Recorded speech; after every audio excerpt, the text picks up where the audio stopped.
Welcome back to Grim and Whim. Today we will be pondering the paranormal and looking at a part of Indonesian folklore. This spirit or ghost like creature is called Pocong, and the stories surrounding this paranormal entity are really interesting and spooky, and it has been so much fun to learn about. And while I'm not Indonesian or an expert in their culture, I did do my best to stick to resources produced by people of this culture. And I thought I would dive down this rabbit hole today and take you along with me if you so choose. So, let's ponder together. Pocong is the word used for this type of ghost in Indonesian culture. However, in Malaysia, the same type of creature is actually called hantu bangkus, and the Pocong are often depicted with empty eye sockets, hollowed eyes, or sometimes extremely wide eyes that look very unnatural. Their faces are either ghostly white or maybe a sickly green color, and some have a dark face with glowing red eyes. It depends on the state of decomposition of the body, how this Pocong will appear to you. And when they appear to people, they look the same way that they were when they were buried. So they are still wrapped in a white linen funeral cloth called the kafan. And Indonesia and Malaysia are countries where the majority of the population practice Muslim. Hello, future Elizabeth here. I noticed while I was editing that I completely goofed while describing Muslim people in Indonesia. I wanted to clarify that people in Indonesia who are Muslim, they do not practice Muslim. They practice the religion Islam, and Islam is the act of submitting to the will of God, and Muslim is the person who participates in this act of submission and the followers of the religion of Islam. Now, Islam and Muslim are both words used to describe the religion revealed to the Prophet Muhammad. However, I don't believe that they are interchangeable, and I misspoke, so that is my bad. So I wanted to clarify a majority of the people in Indonesia practice the religion Islam, not the religion Muslim.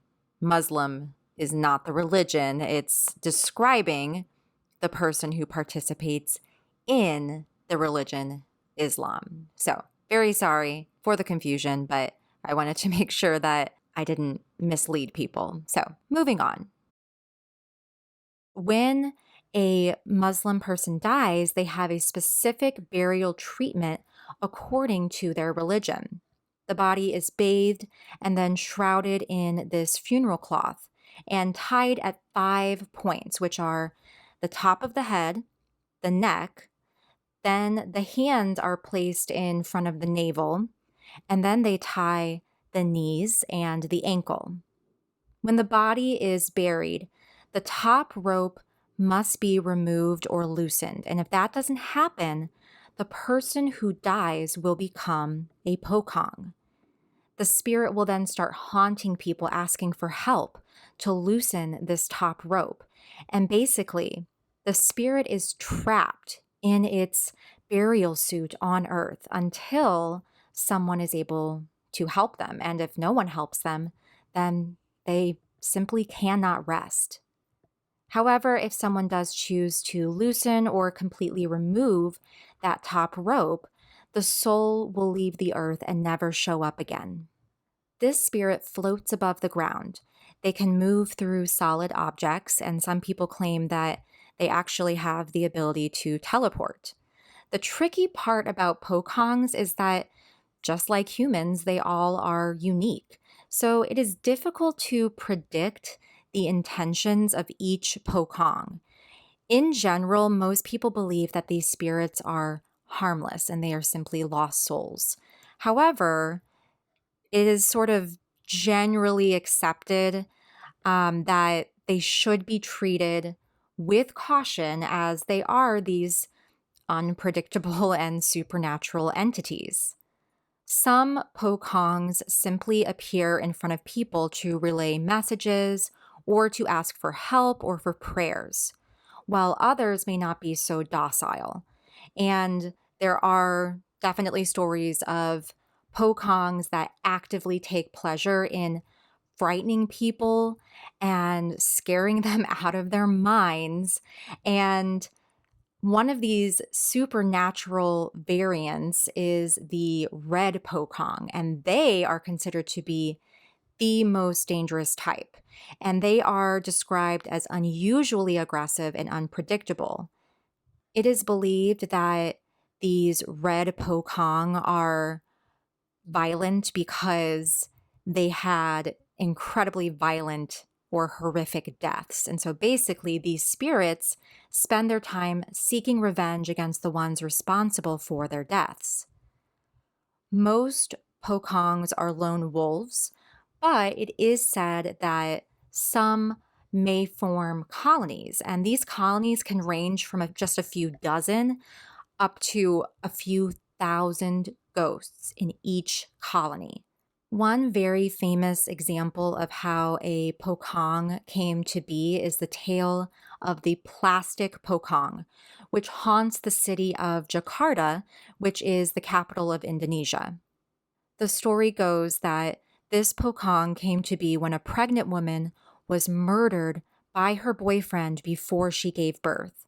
For some reason, her body had a supernatural amount of blood, like way more blood than humanly possible. And during the autopsy, blood kept pouring and pouring from the body, even after the wound was, closed shut. And her body was wrapped in plastic over the regular traditional burial shroud. And basically, when this poor woman was buried, her spirit could not break free due to this plastic prison that was over her burial shroud. And she is said to still haunt the city of Jakarta today.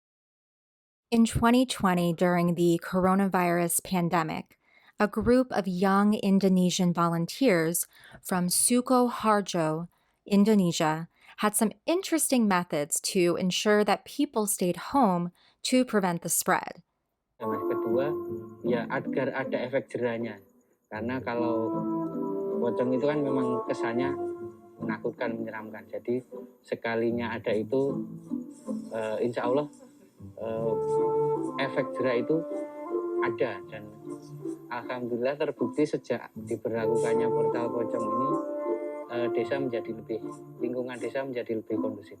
With support from the Indonesian police, they dressed as Pokongs in an attempt to spook people from venturing out of their homes. They essentially made a Pokong blockade in the street, which is kind of amazing, and I would have loved to see that in real life. Their reasoning behind doing this and going out and dressing up as Pokong is basically because people in this area during the outbreak, they really wanted to return to business as usual, and they weren't knowledgeable about the seriousness of the coronavirus outbreak and how it was incredibly important for people to be quarantining and staying at home so that way, it's not just spreading and spreading.